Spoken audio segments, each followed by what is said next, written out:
Okay, so welcome one and all. I haven't actually done one exactly like this before, so hopefully this is working like it is supposed to work. My name is Jeff Rush, and we're going to be talking about human trafficking today. And I will tell you without question, I have been in law enforcement for well over 40 years. I have been in private security for 30 plus years, and I've been involved in human trafficking work for at least 10 years. And I can tell you without question that this is the most evil, the most nefarious crime that exists. It is a plague on society in multiple ways, and people are damaged for life as a result, particularly the victims of human trafficking. Although we don't like to call them victims, they certainly don't view themselves as victims. And the Johns who are involved in purchasing these, particularly in terms of sex trafficking. And we'll talk more about some of these concepts a little bit later. But I can tell you without question that for many of these individuals, the victims and the Johns, that they are without question damaged for life. So we have to address this. We have to know about it. And biggest problem in all of this really is awareness. People don't know what they don't know. And I'm going to try to help you today with what you probably don't know. So with that said, let's talk about some misconceptions of human trafficking. And here is the first one.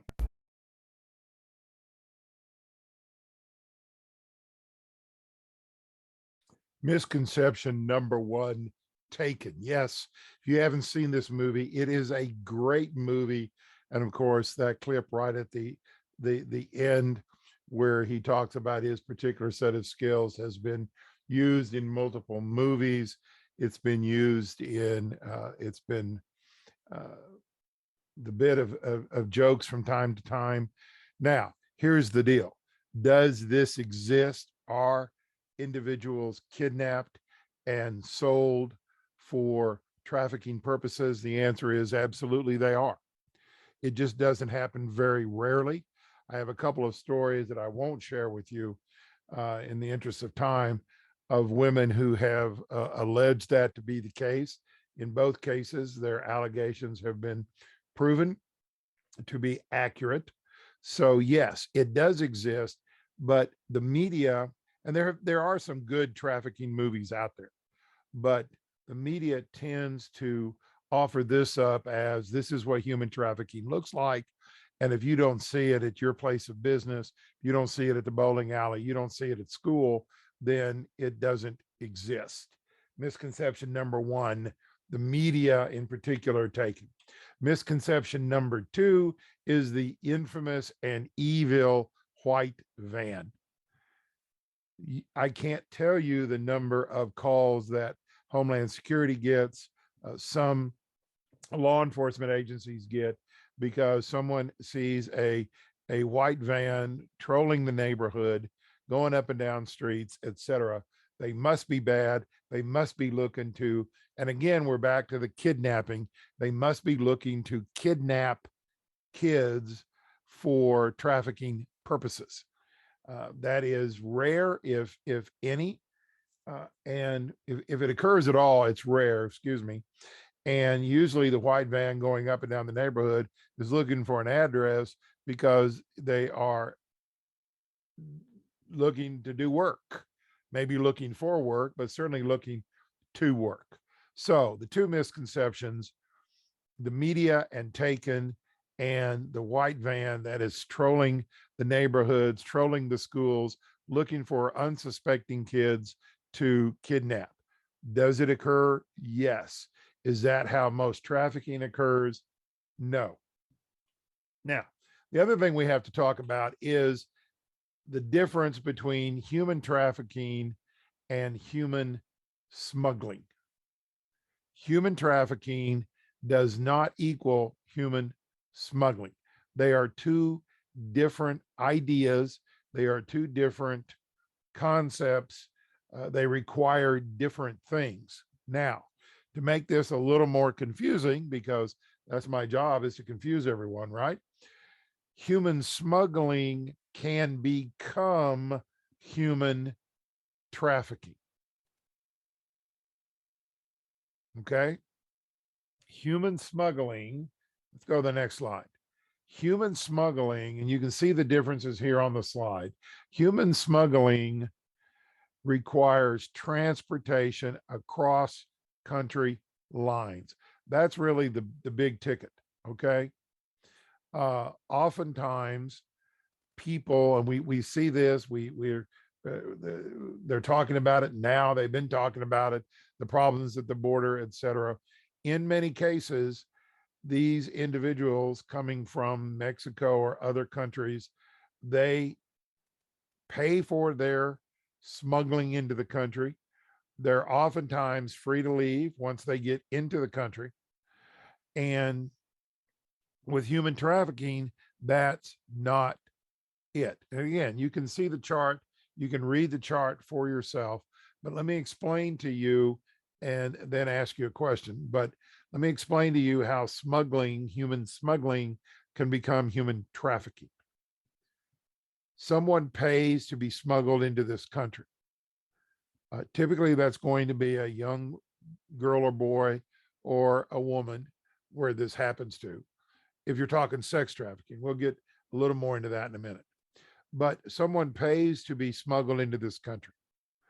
They get into this country, and suddenly they are told that the cost that they paid, $10,000, $15,000, $20,000, whatever it happens to be, is not enough. Something has happened.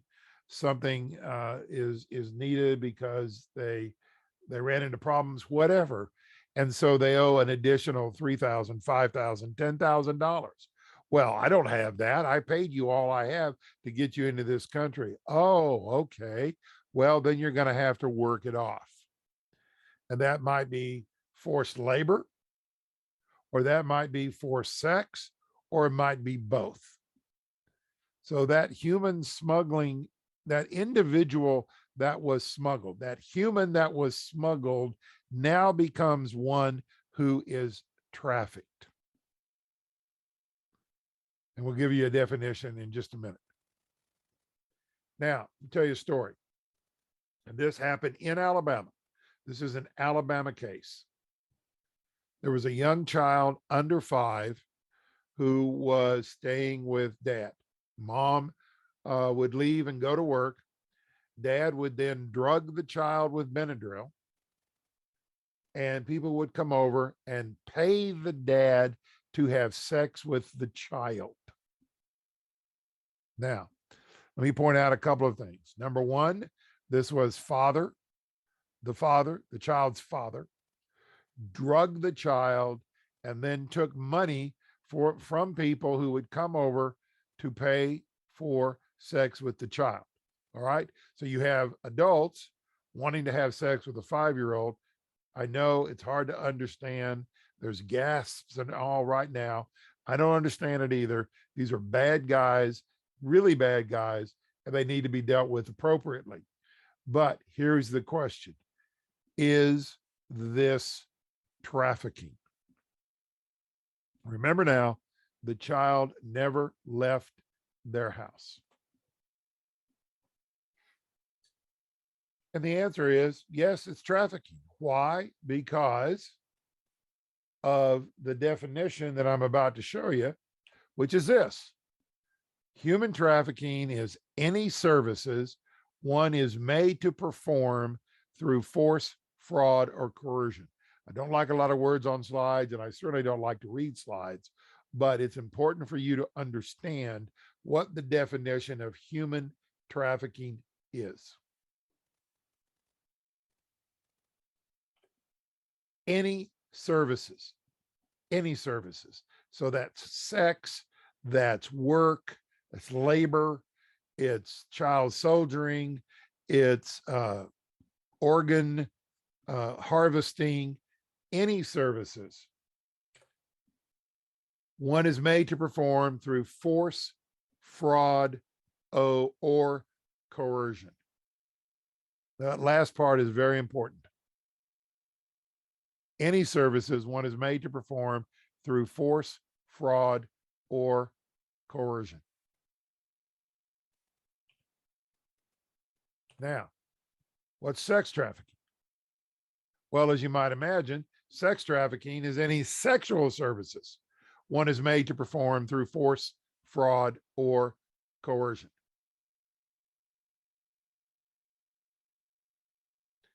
Child sex trafficking is this right here. Again, I don't like a lot of words on slides, but I think this is important that you can read this for yourself. The important parts here is Commercial Sex Act, anything of value, anything of value. We oftentimes assume that commercial sex is money. It's money transferred, right? To have sex. Well, it's anything of value, which means I could be buying you clothes. I could be paying your tuition at college. I could be, and yes, that occurs here in the I can't talk, excuse me. That occurs in Alabama, particularly at the University of Alabama. It also all over the U.S. Anything of value that I am paying for commercial sex act for a child under the age of 19. Now, that's in Alabama. Under the age of 19 is in Alabama. Under federal law, it's under 18. A child is considered someone under the age of 18. But in Alabama, we get another year. That's helpful for the prosecution of pimps. It's helpful for the prosecution of Johns. All right. So let's talk about what we mean when we talk about human trafficking. Generally, that involves labor trafficking, sex trafficking. We're talking about exploitation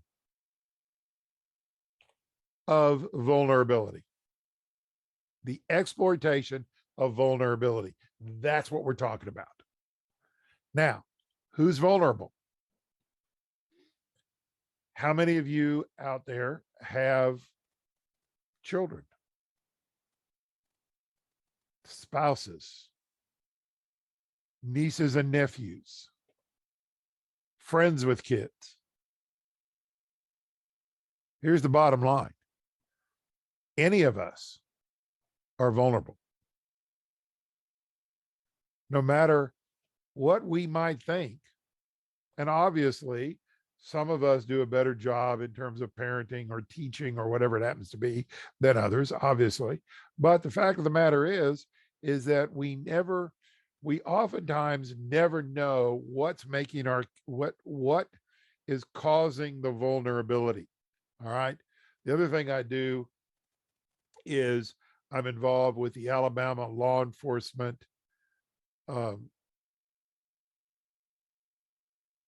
LEAPS, and Alabama law enforcement. I'm drawing a complete blank. Isn't that is embarrassing. Peer support network, Alabama law enforcement peer support network, LEAPS, Alabama LEAPS, and we support obviously law enforcement. And one of the real problems we're seeing in law enforcement and actually seeing across the country, and we've been seeing it now, sort of an increase over the last 2 years, is suicide. Suicide among youths, to quote Cousin Vinny, suicide amongst law enforcement officers, corrections officers, etc., suicide among males in particular. Well, what is causing the suicide? It's their vulnerability. Does that make sense? I hope it does. And it could be vulnerability in anything, a divorce, a failure of some kind, uh, social isolation. The point is that trafficking occurs when the bad guys exploit vulnerability of the good guys. And hopefully that makes sense to you. Now, here's a chart that better identifies, or maybe not better identifies, but talks to us about what all human trafficking is. You can see that human trafficking is much more than just sex trafficking. Now, I say this to my classes and everything else. Sex trafficking gets the most press and publicity for really a couple of reasons. And one of those reasons is that it is, no pun intended here, it is sexy. Depending on who you read, depending on where they're from, we have a problem with sex in this country. We like to talk about sex in this country. Everything is related to sex in this country. So it is more out there, it is more prevalent. Sex trafficking is also much easier to identify than almost any of the rest of these. Okay. Forced labor is tough to see. Organ removal, almost never. Domestic servitude, I mean, you get the point. Sex trafficking is out there. Sex trafficking we can see. We can go to First Avenue North, Woodlawn, if you're in Birmingham, Alabama, and we can see the people, the individuals out there, both men and women, more women than men, who are engaged in sex trafficking or are out there to be engaged in sex trafficking. Some of the other aspects of human trafficking we can't always see. Now, I talked to you about the importance of force, fraud, or coercion. This chart, with a hat tip to Hope for Justice, explains what we mean by force, fraud, or coercion. To make a legal case, you only need one of these: is force, fraud, or coercion. I would also point out to you that in Alabama, someone under the age of 19, a child, if you will, really can't consent to sex. I know there's an age of consent, but the bottom line is they cannot legally consent to engage in sex. And as you can see on the chart, force is relatively easy to demonstrate and to prove. It's when you get into fraud or coercion that becomes more difficult to identify, to prove, to get evidence of. There's a very real case. There was a girl that was being trafficked in Tuscaloosa, and her pimp placed her child in a microwave oven and said, if you don't do what I'm telling you to do, I am going to microwave your child. That's a fact. We know that occurred. Now think about that. You tell me, is that coercion? Sure it is. It's absolutely coercion. You may not see any physical evidence of assault on her body, unless, of course, John decides to whoop up on her, or perhaps no physical sign of substance abuse. But she's doing what she's doing because she's in fear for the life of her child. And pimps will use threats toward parents, toward siblings, toward really anything. And at the high school level, you see a lot of young girls invited to parties. In some cases, they're not the most popular of girls, perhaps even not the most attractive of girls, but they get invited to a party that makes them feel very happy. We'll talk about pushes and pulls in a minute. They got invited to a big time party. They are drugged or given alcohol. They engage in sex with one or more people. and that is videotaped, right? And so we know this has happened in at least two high schools in the state. In one high school, it appeared to be the athletes at the school that was doing this. So sometime later, they ask her, they tell her that she's going to have to engage in sex for them. And she says, what? I'm not that kind of girl. I'm not going to do that kind of stuff. Wherein they show her the video and they say, if you don't do this, I will post the video to everybody in the school. I will send the video to your parents. I will send the video to your pastor, etc. Now, is that force or fraud? Absolutely not. Is it coercion? 100% without question.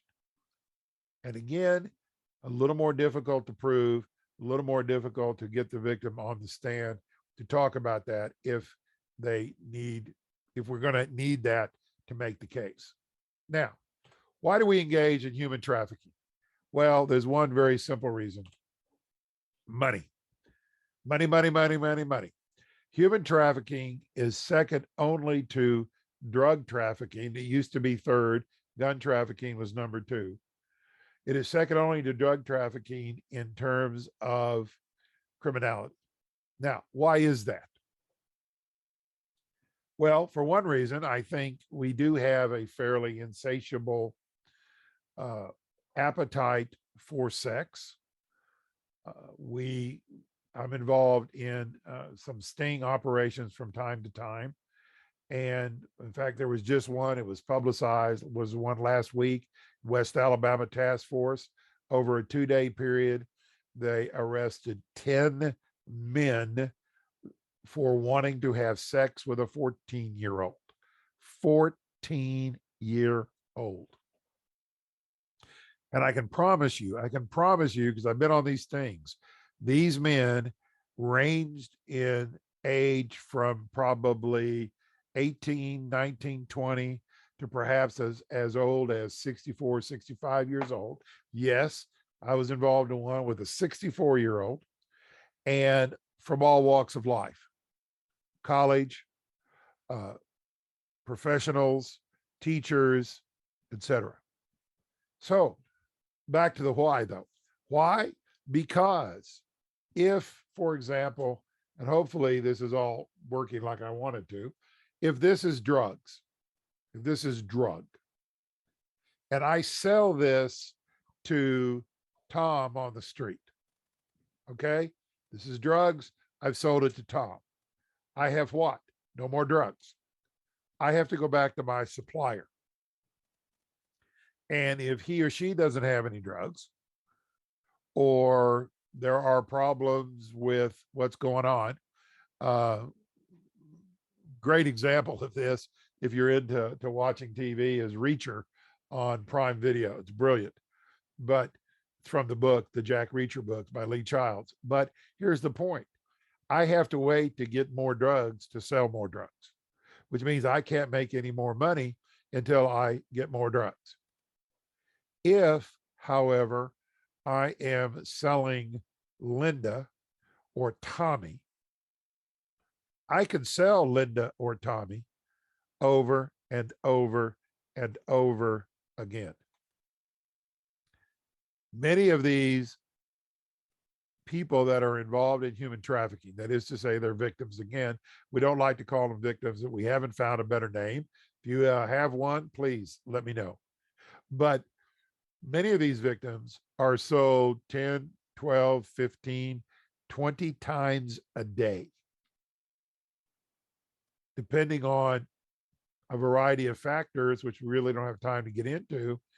That could be anywhere from $10, $15 per sex act to $100 or $200 per sex act.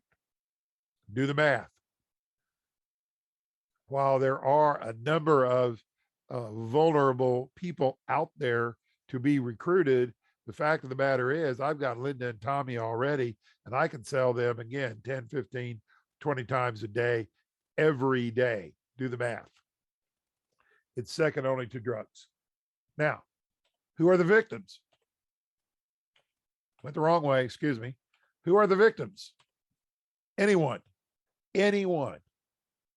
I know that you find that hard to believe, but trust me when I tell you, anyone can be a victim. I have seen middle class and upper middle class and upper class housewives who fell victim to drugs, who ended up being trafficked, sex trafficked.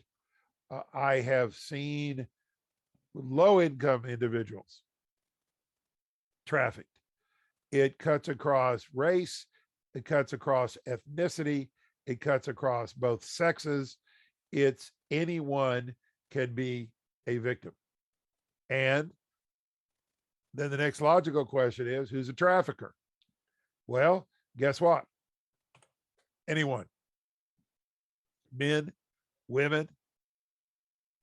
There have been coaches. There have been pastors. There have been the kind of individuals you would think, the kind of individuals that look like pimps, whatever that means.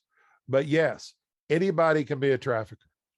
They busted a group down in Florida last year, I think it was, and literally these were being run by pastors. It was a sex trafficking ring run by pastors. So anybody can be a victim. Anybody can be a trafficker. Now, where does it occur? Well, guess what? Anywhere. Super Bowl is coming up out in Los Angeles at SoFi Stadium. They're gearing up for a whole variety, a whole host of potential problems. There is no immediate terrorist threat, but there always could be. But I can also tell you that they're gearing up for the potential of human trafficking to occur out there, particularly sex trafficking in natural disasters. It is the Baptists come in, the Lutherans come in, the Catholics come in, Walmart comes in, Home Depot comes in. Well, so do the traffickers. Why? Because there is at least a belief that there are a number of potential customers in natural disaster who need some relief, who need some, whatever you want to call it. Talladega Super Speedway, for those of us here in Alabama. I worked many a Talladega race. It was the worst duty I have ever had in my entire life. But I can also tell you that my wife, the warrior goddess, has gone out to Talladega during the evening times, night times, the overnight times. You would be surprised at the number of women they have rescued from being trafficked, or at least from being used for sex multiple times for sexual purposes. Yes, Super Speedway, Talladega, it happens. And it happens in schools, high schools, middle schools, elementary schools. Trafficked by teachers, trafficked students, trafficked in around the school, trafficked, back up, students from the schools being trafficked. Not making light of that. I'm just making light of my stumbling. Anywhere, anytime. And this doesn't help us. This is a headline from Yahoo News. You can read that for yourself. Sex Week ahead of Valentine's Day. Now, are these going to be trafficked individuals? Some of them, probably yes. We know that Parents' Day at the University of Alabama, we bring parents and grandparents and other relatives down to the campus to commiserate with. It's usually, I think, during football season, to go to the game. We also know that there are a number of women there who are being trafficked, who come there because, and this is a quote from them, Alabama men look better, pay better, smell better. Now think about that. There are men, and so far as we know, well, probably not only men, but we catch more men who are engaging in sex with trafficked women, Parents' Day at the University of Alabama. Trust me, again, I don't make this stuff up. It happens, it occurs. That quote comes directly from more than one woman that has been arrested during Parents' Day at the University of Alabama. What are some of the signs of human trafficking? You can read these for yourselves. I'm not going to read them to you. That always drove me crazy. But I may expand on some of them. Most of this one seems pretty obvious. And again, have we seen more fearful, anxious, and depressed students in the last 2 years? That is not a editorial comment on the corona or what was done, not done, etc. But we know that the levels of fear and anxiety and depression have increased during this time. We know that. Are they then more vulnerable? Draw your own conclusion. A lot of people are afraid of law enforcement. Again, we have SROs in a number of our schools, individuals who might not have had been, is that right, English, of the SRO may now be. And again, not all of this applies to teenagers. Don't misunderstand me. DHR custody or involvement. Yes. Signs of physical abuse. I don't know if we're dressing out anymore in PE. I don't even know if we have PE anymore. I'm old. I have grandkids. Most of them are athletes, so I know what they do, right? But in the old days, some of you remember the old days, right? We used to have to dress out in PE. Coaches would be in the locker room sometimes. Sometimes they'd be in the office. And you might see signs of physical abuse. Your mandated reporters, if you see that, you need to take it to the next level, whatever that happens to be according to policy. Truancy. Tattoos, particularly new tattoos. Tattoos are a big deal now. They're a sign of social status in some cases. But if you see these kinds of tattoos in particular, although you're not going to see too many barcodes probably, but you might see some of these others. Again, these are a sign. Runaways, people who are homeless. Do you know who's homeless in your school? Suddenly they have better clothing, jewels, shoes, jewelry, cash, cell phones. The Warrior Goddess, we used to do what we call special ops on Monday afternoons down on First Avenue North. They still do it.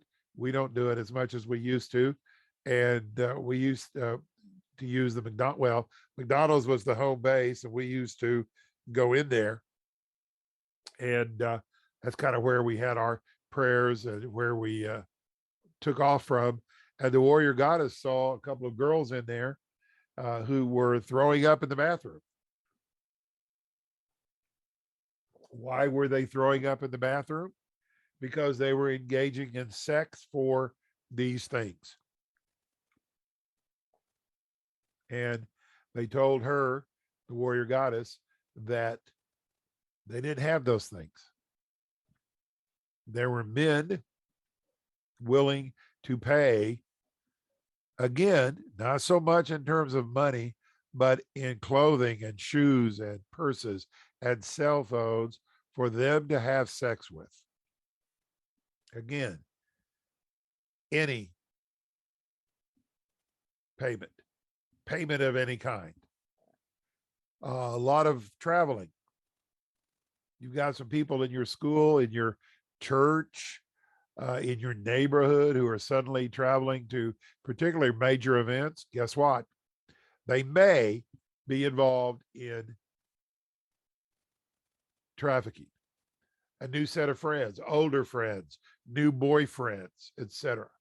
Now, if you've had any training in gangs or domestic abuse, sexual abuse, mental illness, What you see here as signs are the same signs for many of those other issues: gangs, domestic abuse, mental illness, etc.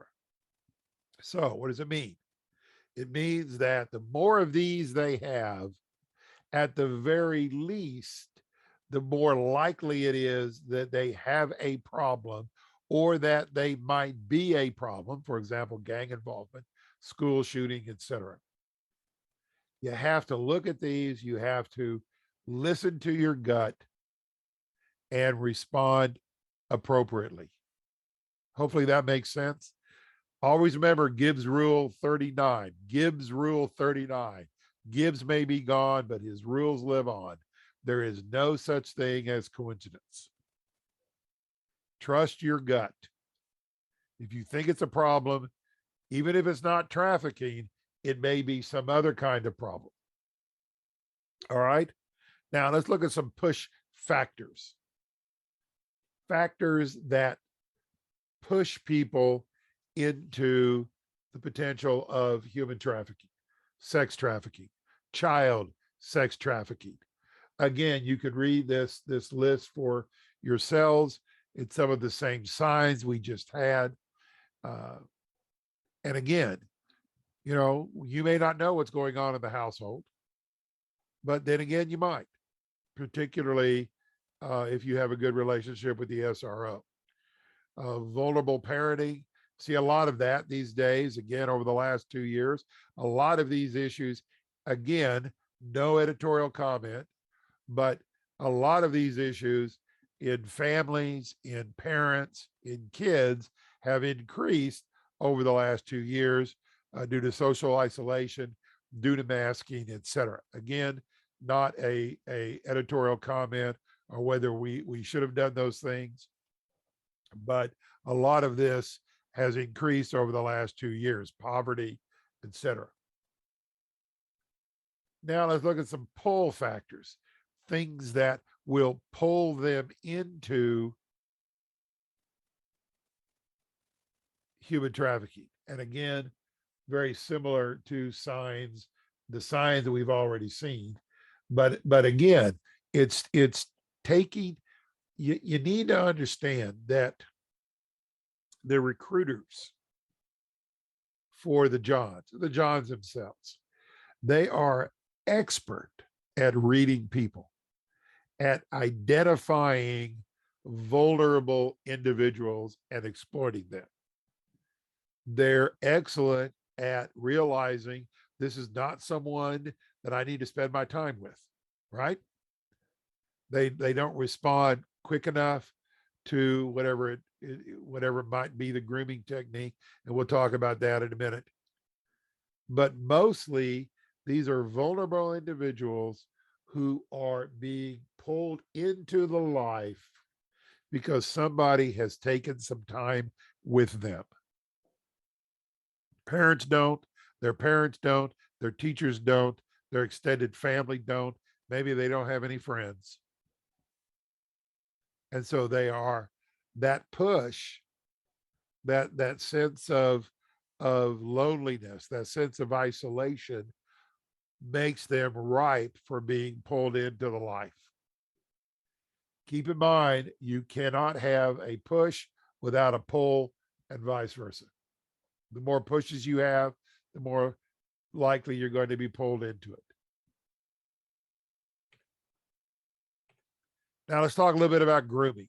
I told you that these guys are expert at identifying that. Again, the misconceptions, it doesn't work real well if you try to grab somebody to get them to do what you want to do. What do you want? You want to groom them. Think about it like this. And I think this is a good analogy. Some of you might find fault with it, but think about when you were dating, when you met your spouse, right? They made you feel good. You made them feel good. This is the same thing. They identify the vulnerable people and then they begin to groom them. They identify the individual, then they begin to gain their trust. They give them information. They get information about them. They feel a need for them, whatever it happens to be: drug, alcohol, attention, money. And then they begin to isolate that individual. They begin to keep that individual with them, or in their little group, in their family, if you will. All right. Then perhaps then the abuse will occur. The psychological abuse, the physical abuse, again, really more than we have time for right now. But there are a wide variety of ways in which control is maintained. At the end of the day, it's about maintaining control, right? Ever how you need to do that. And in many cases, that's through love and affection. At least love is perceived by the victim. In some cases, that's physical. And in some cases, it's both. And what do I mean by that? Well, let's say that I have a stable, which is a group of girls that I am trafficking, right? And Julie is a bit of a problem. She's being difficult. Now, do I have to beat up all of the girls to get their attention? No. I have to I can single out Julie. I can whoop her. I can rape her. I can shoot her up with drugs in front of the other girls, or at least to the point to where the other girls know what happened, right? Have I controlled the other girls? Yes. Coercion, right? They don't want what happened to Julie to happen to them. Make sense? Remember this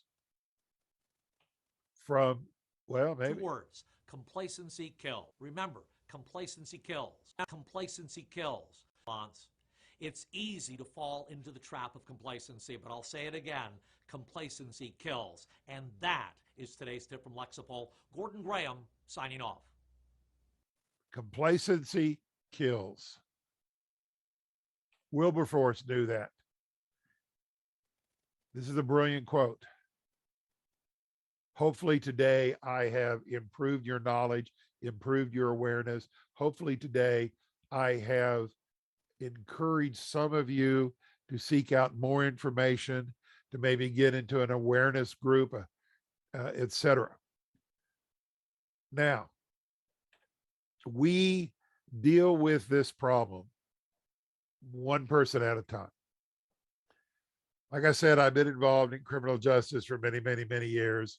And when you start looking at programs for various problems, for various criminals, for various crimes, one of the questions that you always ask is, what does it cost? How many people are saved, for lack of a better word? How many people are affected by this program? And here's the reality.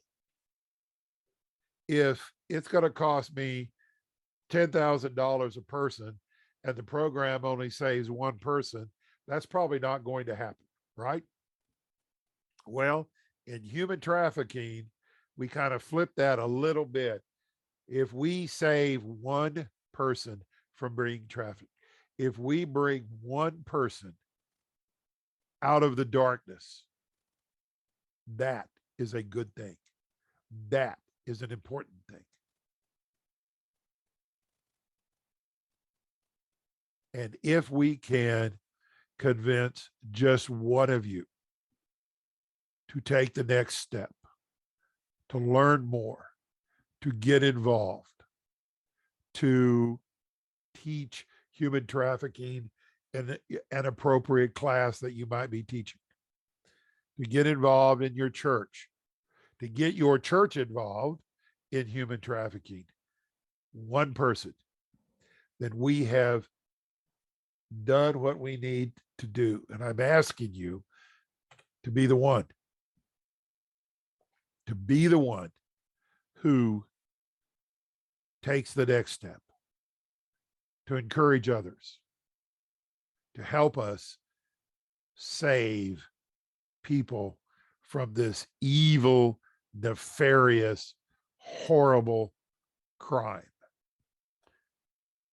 The Joker's next, but we didn't do this live, so don't know if there are any questions. If there are questions, feel free to email me at Jeffrey P. Rush, Jeffrey P. Rush at gmail.com, Jeffrey P. Rush at gmail.com, or you can call me at 205 368 6893. 205 368 6893. Thank you very much for this opportunity. I have appreciated it very much. I appreciate it very much. I hope that it has been helpful.